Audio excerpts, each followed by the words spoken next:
यादव का vote 100% RJD को जाता है, उसका असर पड़ना है, क्योंकि ब्राह्मण यहाँ निर्णायक भूमिका में है। जी जी जी कि दिनेश चंद्र यादव की उम्र ज़्यादा हो गई हो, अमरदीप खुद टिकट चाहते होंगे तो हो सकता है कि वो वहाँ अपने भाई के पक्ष में मदद करके जदयू में अपनी सीट तो बना सकते हैं। कहीं ना कहीं लगता है कि लेकिन वहाँ मुख्यमंत्री जी, इसी कारण से मुख्यमंत्री जी को लगातार 3 दिन वहाँ कैंप करना पड़ा है। पनोरमा ग्रुप, जो सोचता है वो करता है, आपके अपने सपनों का आशियाना।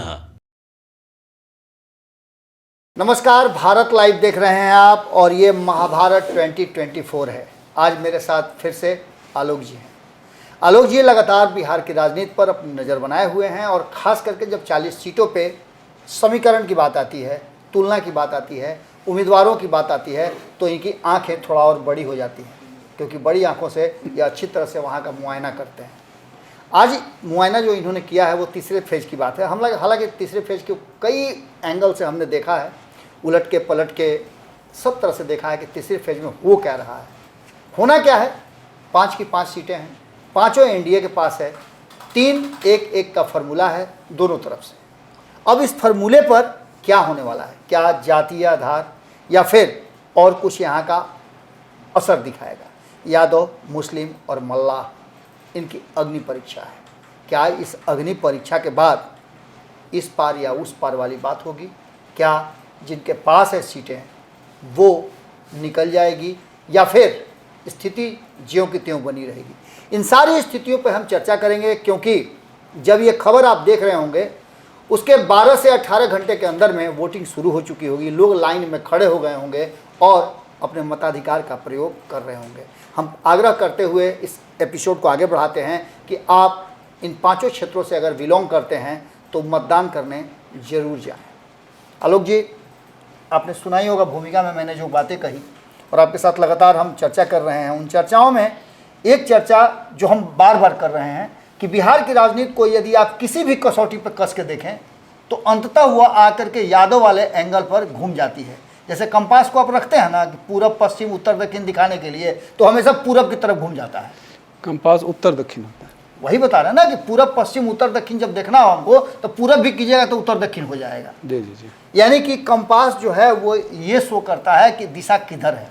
तो ये जो राजनीतिक चक्र चल रहा है, फर्स्ट सेकंड फेज और थर्ड फेज का जो चुनाव होने जा रहा है, जिसकी मतदान होने जा रहा है, इसमें आप कैसे देखते हैं? सबसे पहले हम झंझारपुर से शुरुआत करते हैं। झंझारपुर में सीट तो जदयू के पास है, एनडीए के पास है, लेकिन इसमें आगे क्या लग रहा है आपको? देखिए, झंझारपुर की सीट में सीट भले ही जदयू के पास है, लेकिन वहाँ एंटी इनकम्बेंसी भी देखा जा रहा था जी। लेकिन जब वहाँ आरपी मंडल के विरोध में जो नेता उभरे, चाहे वो गुलाब यादव के रूप में हो या ये सीट वीआईपी के खाते में चली गई सुमन महासेठ के हों, तो जो महागठबंधन या इंडिया गठबंधन जिसे नया नाम दिया गया है, उस खेमा को देखा जाए तो वो 2 भागों में बटा हुआ है। तो और तीसरा नहीं, वहाँ देवेंद्र यादव के लोग भी दे रहे हैं कि वो भी चर्चा हम इसकी कर चुके हैं कि देवेंद्र यादव वहाँ से लंबे समय तक इंडिया गठबंधन के कैंडिडेट का विरोध। तो कुल मिलाकर ये देखा जा रहा है कि वहाँ मल्लाह की आबादी है जी। इसके लिए मुकेश सहनी को वहाँ लाया गया है, लेकिन मुकेश सहनी को लाया गया है तो वहाँ एनडीए की ओर से भी हरी सहनी और मदन सहनी को उतारा जा रहा है, भीषम सहनी को उतारा जा रहा है। यादव की आबादी है, भले ही ये लोग निष्क्रिय हैं, लेकिन यादव का वोट 100% आरजेडी को जाता है। लेकिन एनडीए की ओर से भी नंदकिशोर यादव को उतारा जा रहा है, विजेंद्र यादव को उतारा जा रहा है, नित्यानंद राय को उतारा जा रहा है, नवल किशोर यादव को उतारा जा रहा है, रामकृपाल यादव को। लेकिन इन यादव इतने सारे यादव मिलकर भी एक लालू यादव उन पे भारी पड़ रहा है। और ये मतदाता जो एम वाई समीकरण है, जिसमें यादव जाति जो है वो लालू यादव के साथ अभी भी एक टांग पे खड़ा है। आलोक जी, आपने तो बता दिया, लेकिन जातीय समीकरण जब हम देखते हैं यहाँ, तो यहाँ मलाहों की अच्छी खासी आबादी है, यादवों के भी अच्छी खासी एक वोट ट्रांसफ़र करने वाली क्षमता है, अति पिछड़ा समाज के लोग आते हैं। लेकिन यहाँ एक फैक्टर है, कहीं ऐसा तो नहीं कि ब्राह्मणों को जो राष्ट्रीय जनता दल ने दरकिनार कर दिया है उसका असर पड़ना है, क्योंकि ब्राह्मण यहाँ निर्णायक भूमिका में है। जी जी जी। देखिए ब्राह्मण वोट तो ऐसे भी एनडीए के साथ है जी। वो शुरू से एनडीए को वोट करता है जी। वो लालू यादव के नाम से उसको घृणा होती है, इसीलिए लालू यादव छाट के रखते हैं। लेकिन लालू यादव छाट के कैसे रखे हुए? लालू यादव ने मनोज झा को राज्यसभा बनाए हुए हैं। लालू यादव मनोज झा को राज्यसभा बनाए हैं कि नहीं बनाए हैं? ये तो कभी कभी वो खूंटा गाड़ नहीं दिया जाता है, तो वही खूंटे गाड़ दिए, लेकिन मनोज झा के अलावा और कोई वहाँ ब्राह्मण नहीं है। शिवानंद तिवारी भी हैं वहाँ, शिवानंद तिवारी जैसे दिग्गज भी समाजवाद। मृत्युंजय तिवारी नहीं है। अगर एमएलसी बनाना था, सांसद बनाना था, तो उसके लिए मृत्युंजय तिवारी तो देखिए रोज झोला लेकर मृत्युंजय तिवारी वर्षों से प्रवक्ता जरूर हैं, लेकिन अब तक तो हटा दिया गया था, लेकिन अब तक मुखर नहीं हो पाए हैं। अभी उसको हटा, क्या मुखर हो जाएगा? मुखर हो जाएगा तो बाहर हो जाएगा। थोड़ा सा बोलना शुरू किए तो शक्ति यादव उनको 1 सेकंड में निकाल करके चिट्ठी दबा दी। अरे शक्ति तो बिना काम का शक्ति है, उसमें कुछ शक्ति है नहीं, नाम दे दिया गया शक्ति यादव। चलिए मधेपुरा हम आते हैं। एक कहावत है कि आंख का अंधा नाम नयन सुख, यही हालत शक्ति यादव पे लगती है, क्योंकि उनमें कोई शक्ति है नहीं। लालू यादव का पीरकदान उठाने वाले हैं। अब देखिए ये सब बातें तो खैर आप कह रहे हैं, हमने देखा नहीं है, लेकिन खैर मधेपुरा की अगर बात करें तो मधेपुरा में क्या स्थिति है? देखिए मधेपुरा में कहा जाता है कि रोम में पोप का और मधेपुरा में गोप का, तो ऐसे दोनों गठबंधन से कैंडिडेट गोप ही हैं जी। तो वहाँ कोई ज़्यादा तोप चलने वाला नहीं है, लेकिन एनडीए कैंडिडेट को एक भीतर घात का जरूर सामना करना पड़ सकता है, क्योंकि आरजेडी के जो कैंडिडेट हैं जदयू के शिक्षा प्रकोष्ठ के अध्यक्ष के सहोदर भाई हैं जी, और तो, इनका संबंध बीजेपी और आरएसएस से भी रहा है। हाँ, तो क्या वो अमरदीप जो हैं अपने भाई चंद्रदीप के पक्ष में नहीं प्रचार करेंगे जी? तो इससे ये लगता है कि हो सकता है कि दिनेश चंद्र यादव की उम्र ज़्यादा हो गई हो, अमरदीप खुद टिकट चाहते होंगे जी, तो जी। हो सकता है कि वो वहाँ अपने भाई के पक्ष में मदद करके जदयू में अपनी सीट तो बना सकते हैं। माने कहीं ना कहीं लगता है कि, लेकिन वहाँ मुख्यमंत्री जी, इसी कारण से मुख्यमंत्री जी को लगातार 3 दिन वहाँ कैंप करना पड़ा है। कुल मिलाकर स्थिति अभी भी एनडीए के ही पक्ष में है, क्योंकि दिनेश यादव एक वैसे शक्ति हैं जिन्होंने शरद यादव और लालू यादव दोनों को मात दी है। ठीक। सुपौल की बात अगर करें तो सुपौल में त्रिकोणीय मुकाबला हो गया है। यहाँ कहा जाता है कि ये विजेंद्र यादव का गढ़ है, यहाँ क्या देख रहे हैं आप? लेकिन विजेंद्र यादव कुछ कर नहीं पाते हैं। जब शेर बूढ़ा हो जाता है तो शिकार नहीं करता है। अब विजेंद्र यादव को खुद खड़ा होने की शक्ति, दिलेश्वर कामत पर एंटी इनकम्बेंसी लागू है, जो दूसरे चंद्रहास चौपाल हैं उनका अलग ही ग्राफ है, उनको लेकर के कई तरह की बातें चलती हैं, किस तरह के उन पर आरोप लगे हैं। इसके अलावा एक वहाँ IRS हैं बैद्यनाथ मेहता, जो कि बहुत सा काम कर रहे हैं और लंबे समय से वो VRS लेकर के 7 साल पहले नौकरी के VRS लेकर के वहाँ लोगों के बीच में है, जिनमें मुस्लिम को भी, यादव को भी और भी सभी जातियों में उनका एक अच्छा खासा बार विरोध है। तो क्या लगता है आपको कि टक्कर में सुपौल में कौन रहेगा? देखिए टक्कर में वहाँ जो दिलेश्वर कामत हैं, वहाँ कामत जाति की जो आबादी है वो अच्छी खासी सुपौल में है। दूसरी वहाँ आबादी राजपूतों की है, तीसरी आबादी यादवों की भी वहाँ अच्छी खासी आबादी है। तो कुल मिलाकर यादव चंद्रहास चौपाल के साथ है, राजपूत दिलेश्वर कामत के साथ है, लेकिन वहाँ जो कुशवाहा आबादी है, कुशवाहा की भी वहाँ अच्छी खासी आबादी है, कुशवाहा अति पिछड़ा वगैरह जो, तो वो बैद्यनाथ मेहता के साथ है। और जहाँ तक आप कह रहे हैं अगर मुस्लिम वोट उनके साथ हो जाता है तो बैद्यनाथ मेहता भी लड़ाई में आ सकते हैं, इसमें कोई दो मत नहीं है, क्योंकि दिलेश्वर कामत को एंटी इनकम्बेंसी का सामना करना पड़ रहा है। जी। खगड़िया की बात अगर करें, खगड़िया की तो खगड़िया में भी लड़ाई कड़ी है और दोनों ही उम्मीदवार बिल्कुल फ्रेश हैं, नए हैं। खगड़िया को कैसे देख रहे हैं? देखिए फ्रेश हैं, ये हम कह रहे हैं, संजय कुशवाहा भी वहाँ फ्रेश हैं और राजेश वर्मा भी फ्रेश हैं, लेकिन अगर फ्रेश के साथ से एक खंभा सीधा नया खंभा गड़ा जाए, लेकिन 2 खंभा अगर उसके सपोर्ट से दे दिया जाए तो खंभा मजबूत हो जाता है। उसी तरह से राजेश वर्मा फ्रेश हैं, लेकिन उनके सपोर्ट में चिराग पासवान और सम्राट चौधरी का खंभा है और ऊपर से छत के रूप में नरेंद्र मोदी का छत है।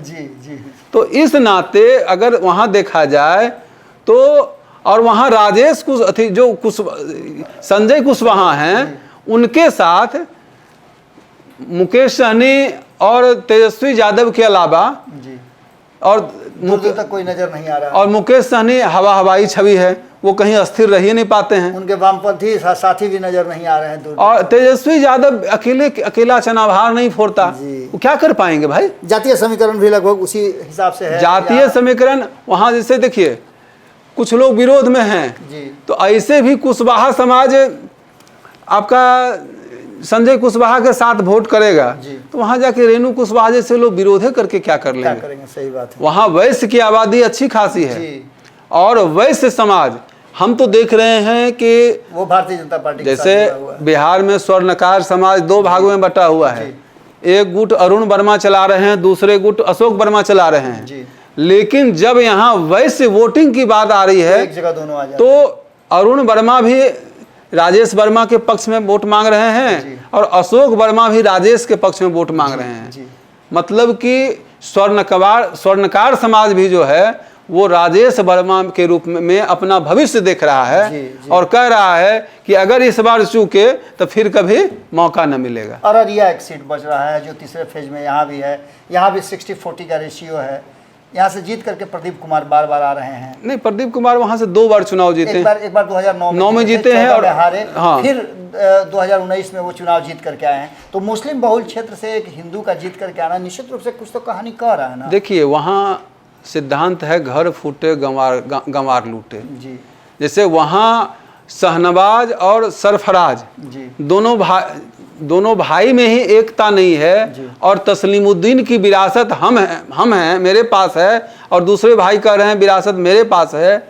तो यहाँ दोनों भाइयों के बीच की लड़ाई है। और पिछले बार भी यही स्थिति थी जब तस्लीमुद्दीन 2019 में जी। तो क्योंकि उस बार सरफराज जी वहाँ से सांसद थे और शहनवाज विरोध कर रहे थे। जी। इस बार शहनवाज को टिकट दिया गया तो सरफराज विरोध कर रहे हैं। तो इस नाते दूसरी बात, वहाँ प्रदीप कुमार चुनाव नहीं लड़ रहे हैं जी। वहाँ की जो जनता है वो अपना भविष्य नरेंद्र मोदी में देखती है। जी। और वहाँ प्रदीप कुमार नहीं नरेंद्र मोदी चुनाव लड़ते हैं। 40 सीट की स्थिति यही है। तो इस प्रकार से देखा जाए तो जो तीसरा चरण है वो महागठबंधन के लिए बहुत खास है। इसमें अगर चूक गए और इसमें अगर वोटिंग नहीं हो पाई तो आगे की राह मुश्किल होगी। और हम देख रहे हैं कि इस बार मौसम भी मेहरबान है बाकी 2 चरणों से, और हमको लगता है कि इस बार वोटिंग भी अच्छी खासी होगी, क्योंकि मैक्सिमम जगहों पे 6 बजे शाम तक वोटिंग होनी है। कुछ ही सीट है जहाँ की 5 बजे तक होनी, 4 बजे तक वोटिंग होनी है। इस चरण में एक चीज और देखा जा रहा है कि 1,45,000 न्यू वोटर हैं, जो कि फ्रेशर एकदम 18 से 19 साल वाले। जी। उत्साह काफी होगा उनमें पहली बार वोट देने तो इसमें 2 तरह की बात आ रही है।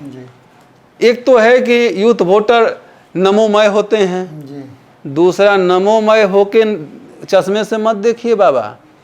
यहाँ दूसरा तेजस्वी यादव का नौकरिया वाला फैक्टर भी चलेगा, काम करेगा निश्चित रूप से, कि हम नौकरी दे रहे हैं और यूथ का पढ़ाई लिखाई क्यों करता है? नौकरी के लिए, सरकारी नौकरी के लिए।